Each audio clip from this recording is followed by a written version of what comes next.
Posted by you/lullaby. My mom's crazy ex-boyfriend put recording devices in my room and videotaped me at my job for a month. I posted this before on a different sub about a year ago, but it got deleted, so I've decided to post it here instead. This all started when I was 14, when my mom met her new boyfriend, whom I'll call Ray. I remember the first time he met me and my siblings. He looked at my mom and said, "Oh wow, didn't know you had a gang." Looking back on, was a weird thing for him to say, since he had been on a few dates with my mom before and she had told him exactly how many kids she had. Ray seemed like a normal guy at first. He was in his 40s and had 2 older sons from his last marriage who would sometimes come over for dinner, but things went wrong after he moved in. He would yell a lot and have loud arguments with my mom and throw things at her. But he would always sweet talk his way around her afterward, and this is probably why she didn't leave him sooner.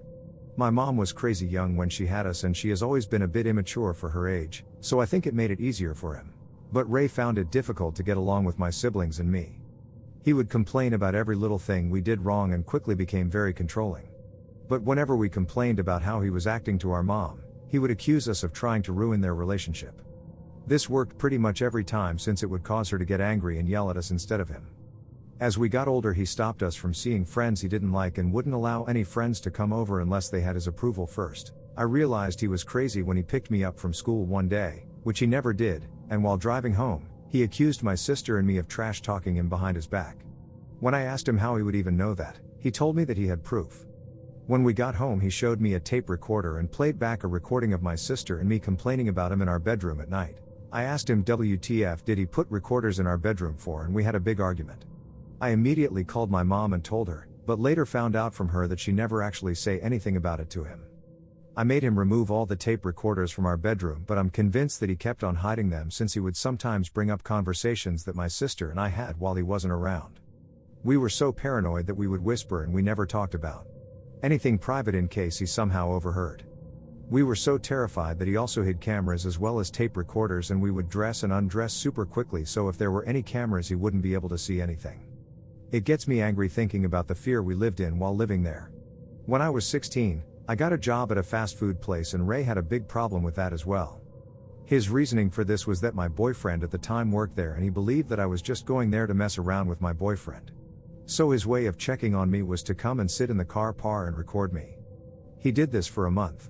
He would show me the recordings after, which would just lead to even more arguments, ending with 16-year-old me begging a 40-plus man to not stalk me at work. I was pretty much done at this point and moved in with my dad, who had just moved back from NZ. My dad was pissed when I told him about everything that had happened, and he wanted to call the police on Ray. But my mom begged him not to. They broke up a few years later over something unrelated, so thankfully I never saw him again. Posted by you/Emma, Rose 3212821. Am I being paranoid? I, 28F, was sitting by my front door smoking a cigarette and watching a video on my phone. It's not uncommon to see a rabbit hop across the walkway to my house, so when I heard a noise come from my right, that's what I thought it would be. Turning to look, I was surprised to see part of a leg and a shoe stepping off my walkway towards my garage. I stood up and called out hello a couple of times with no response. Opening the door, I got inside and locked it behind me. Immediately I head upstairs to go look through a window for a clearer perspective, and there is no one that I can see. The reason I find this unsettling is that the other day, a man seemingly came from the side of my house and was cutting across the front lawn. This guy was wearing sunglasses, a ball cap and a big jacket. When he noticed me standing by the door, he pulled the jacket up to his face like he was trying to hide it. He then proceeded to do a jog out of sight. It was odd enough that I told my family. They seemed to agree it was strange, but thought maybe he was embarrassed that I had seen him. Honestly, I'm not sure what is going on, but it definitely creeped me out. I might just be on edge, as this happened around 10 p.m. tonight. This is probably silly to post, but it makes me feel a bit better to have it written down. Posted by you/crazytitty. The woman at the bank. A little background on me: I moved to Miami back in November last year. I was living in Central Florida earlier. People were much nicer and way more helpful. Miami people kind of shocked me. It took me a while to get adjusted to how things work here. I'm a 21F and I moved here with a friend from back home. She's around my age as well. We had recently moved, didn't have a car, and were still figuring things out. I went to the bank to get something with my account sorted out. As I said, we didn't have a car, so we basically Ubered everywhere at that point. So we reached the bank and then we try to go to the building and it's closed. Didn't say that on Google, but anyway. So at this point we are frustrated looking for another bank to go to. During this a lady, around 45-50 walks up to us. She was wearing a hijab, a head covering worn in public by some Muslim women. My friend, who's also a practicing Muslim, was very happy to see someone else who looked familiar. Away from home we all look for something that makes us feel at home. She and the woman started talking to each other. She told the woman about how we were stuck there because the bank was closed. The lady seemed helpful, a little too helpful. She offered to drop us to the other bank which was open. We politely denied. This was the first red flag for me, because who would in a normal situation with good intentions ask two young girls to sit in their car and drive them around the city? She was very persistent and my friend gave in. I told her in our language that I don't think it's a good idea. She was totally convinced and wasn't much I could do at that point because I didn't want to argue with my friend. I took a picture of the license plate of the woman and sat in the back of her car while my friend sat in front. It seemed like the woman stayed in her car. The car was a little gross, to be honest. I shared my live location instantly along with a license plate number with a group of my friends because something didn't feel right to me. At this point the woman and my friend are constantly talking about what places to get food, etc. I was just sitting in the back seat trying to mind my own business, but this woman started asking for our address. My friend still didn't get a bad feeling, but thankfully she didn't have the address on her because we had just moved, and she asked me. I told her again in my language, this is creepy, why is she asking so many questions? After I said that, my friend kind of thought about it and processed it. This woman asked for our numbers, which we had to share with her because at this point we were in her car and couldn't really deny it. She talked about how she wanted us to meet some of her friends and how she would take us out. I couldn't wait to get out of her car. She told us she's a realtor, then said she was a movie director. She kept changing whatever she was saying. We finally reached the bank. I couldn't wait to get the hell out of that car. We started getting out and this woman got out as well. She went over to my friend's side, grasped her hand real tight, to the point it hurt, and told her that she wants to take us to meet someone. Now this was in broad daylight outside a bank, but with all the gun violence in Florida I was still scared. She started pulling my friend, trying to get her to go inside the car. My friend at this point almost had tears in her eyes. She didn't say anything, but the look in her eyes said, "Get me the heck out of here." Now this scared me too, because who did she want us to meet? Why was it so urgent? Was she willing to hurt us if we didn't comply? She was so persistent, she kept pulling my friend's arm. She was a tiny woman, about 5 feet. My friend and I are about 5'6" and 5'9". So worst case we could have fought her off easily, but I wasn't willing to take a chance because what if she was armed?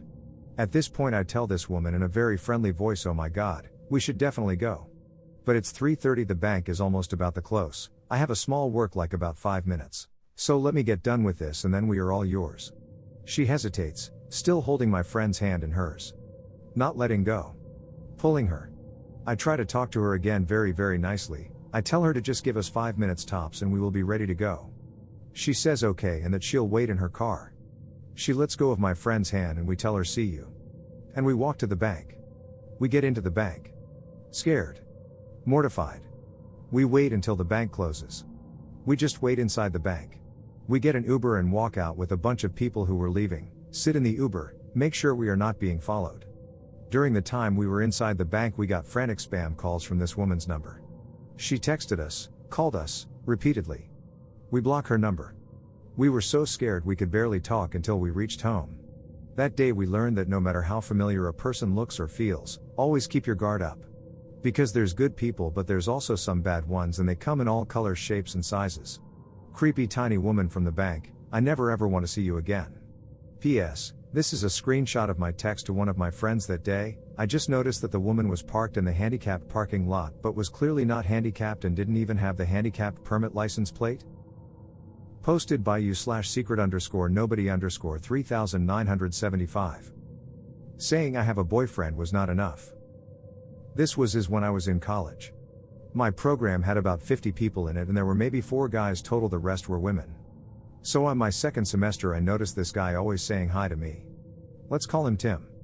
I thought nothing of it, figured he was trying to be nice. But then about 2 weeks later it upgraded to wanting a hug from me whenever he saw me. My friends were asking me what was up and I said I had no clue. It was innocent enough so I wasn't worried. Then I was in theory class sitting with my friends when Tim comes and sits beside me. Keep in mind I'm not close with him at all, we are acquaintances at most. He tries to get my attention but then class starts. When mid-class break comes, I tell my friends I'm heading to the food court to grab a coffee. Then Tim jumps up and says, "I'll go with you." Now I'm socially awkward and didn't want to be rude, so I said sure. We head to the food court and he stays by my side the whole time. He doesn't order anything, he just came for the trip. When we get back to class and I'm reaching for the handle, Tim jumps in front of the door. I pull back my hand, puzzled. Tim then says secret_nobody_3975 I like you more than a friend, wanna go out. I simply tell him I'm sorry, I already have a boyfriend. Then reach around and open the door and head to my seat. Class goes on, my phone buzzes on the table, the screen lights up with a text from my boyfriend. Tim then picks up my phone and hands it to me. I lock the screen and focus back on the lesson. At the end of class I'm packing my bag to leave with my friends. Then Tim turns to me and says secret_nobody_3975 I still like you as more than a friend even though you have a boyfriend. At this point my friends turn to look and I'm standing there confused. I grab my bag and my friends and I grab our stuff and leave. From this point anytime he saw me he would try to get close to me. So when I sat with my friends that had me sit against the wall with one of them beside me. When Tim would come up to us to ask me for a hug or try to sit with us, my friend Ellie would say to leave me alone. But whenever I was alone he saw it as an opportunity. This went on until I graduated. Then he found my Facebook and tried to friend me. It was creepy. I'm sure he meant well but he went about it all wrong. I would enter common areas and look around to make sure they weren't there. Or that I was always with a friend. I know it's not super creepy but it creeped me out. And saying leave me alone or I have a boyfriend was not enough. Posted by you/sadistic_cons. Landlords Boyfriend. So I moved into a new house 18 months ago. My special needs cousin and my brother live with me. 3 weeks ago my brother woke up in the middle of the night and decided to sit outside and have a cigarette. He said he heard the gate open and looked up and the landlord's boyfriend, they live next door, was sneaking into the yard. My brother yelled at him and he tried to act like he wasn't there. My brother got up and the guy ran back to his house. If this wasn't strange enough, he has been caught 4 times this week putting his hand through the window and moving the blinds so he can watch us. I caught him personally a few nights ago standing on a box to peek into my bedroom. I put dead leaves under our windows so we can hear him and it worked. We caught him sneaking behind our house about 1 a.m. The next morning at 7 a.m. I got a call from the landlord telling me to remove the leaves. They can't see them from their house. You have to be behind my house to see them at all. It's kinda scary and I've been sleeping with my gun and my dog. I feel like if I do anything about this I will end up on the streets. It's almost impossible to find another rental where I live ATM. I don't know what to do. Update, we are moving out of this place tomorrow. I left the house for 20 minutes today and someone broke in. As of right now I feel like I only have 2 choices. Shoot the man or leave in the morning. I am purchasing an RV tomorrow so that I have somewhere to stay temporarily. I have a little money saved and my boss is helping with the rest. I'm very thankful for everyone's advice and help. After I get all of my stuff out I'm going to talk to the police and the property manager. Hopefully she won't help them rent this to anyone else. I doubt the police will do much though since I don't have much proof. Posted by you/42Taylor0. A woman posing as an assistant coach on my community services soccer team tried to kidnap me as a young child. This took place in Maine, a state in northeastern USA, around 2007 or 2008. I was in 3rd or 4th grade and just for fun joined the local community service soccer teams with my friends from school. Usually one of the parents of the team would be coach and another parent would act as assistant coach, but on this day the assistant coach was sick so the community service center sent in this other middle-aged to older woman to sub as our assistant coach. Well, this day happened to also be one of our teammates. I'll call her Mel, birthdays, and she was having a big sleepover party where the whole team was invited. It was all we were talking about during the game. And Mel was a really close friend of mine and this would be the first time sleeping at her house so I was really excited, we all were. During the game as I was talking to Mel about the sleepover party later, that assistant coach woman had never met before called my name out and waved me over to her. I've always prided myself on having good intuition and this was one of those moments. For some reason I just got a real bad feeling in my stomach but I listened and went over to her. But as I stood about a foot away from her, she wiggled her finger in a motion to get me to come closer. That's when alarm bells started going off in my head more, so I leaned in just ever so slightly closer cause I was too uncomfortable to step forward. Once I leaned in a little bit I think she noticed I didn't want to step closer so she leaned in too. And whispered to me, "So, I am Mel's mom, I'm gonna be taking you to the sleepover party after the game, so come right with me to my car as soon as the game is over, okay?" And I don't know why, but I felt really off about this. I hadn't met Mel's mom before, and she was indeed supposed to be picking both me and Mel up to bring us back to the party after the game. But it just felt wrong. So I stuck to Mel's side like Velcro the rest of the game, and as soon as it was over, I told Mel that we should run to her mom's car and I'd explain. So we take off in a sprint and Mel leads me to her mom's car, and we both hop in. But as her mom turns around, my eyes widen. I say, "Wait, are you Mel's mom?" And she looked confused and said something along the lines of, "Yes, of course." "Why?" And that's when my heart sunk. Mel's mom was not the assistant coach stand-in lady. And I told Mel's real mom what happened and she was pretty concerned but never did anything about it that I know of. And I told my family the next day, but only my grandmother believed me. So nothing ever got done to find this lady or figure out why the heck she was trying to impersonate my friend's mom to lure me to her vehicle. And I just thought I'd share because this situation really stuck with me, and I've always worried that she maybe tried again and succeeded with another child. I've since searched the internet for cases of children, particularly young girls around 3rd or 4th grade, gone missing from school/community service events, and haven't found any that resonate with what happened to me, but that doesn't mean they're not out there. So creepy, I'll never know what she was planning to do to me. I'm glad my instincts felt something off, and I really hope no other children fell victim, but what are the odds she never tried that again? I don't know, it's just so strange. You have an idea in your mind of what creepers look like, but then an average-looking middle-aged woman comes out of nowhere to try and scoop you up. WTF? Posted by you/communist. Redditor. I unintentionally introduced my friends to a potential mass shooter, then he showed up at one of their houses. Several years ago, I encountered a guy in college who seemed open enough to my political ideas. Since he wasn't pushing back against my arguments, and he came across as relatable to me as an aspy introvert, I invited him to come to one of my organizing group's meetings. I never could have guessed what would happen next. A couple days later, he showed up with his hair suddenly dyed bright orange, in a way that reminded my friends of the Joker or that one mass shooter who targeted a movie theater.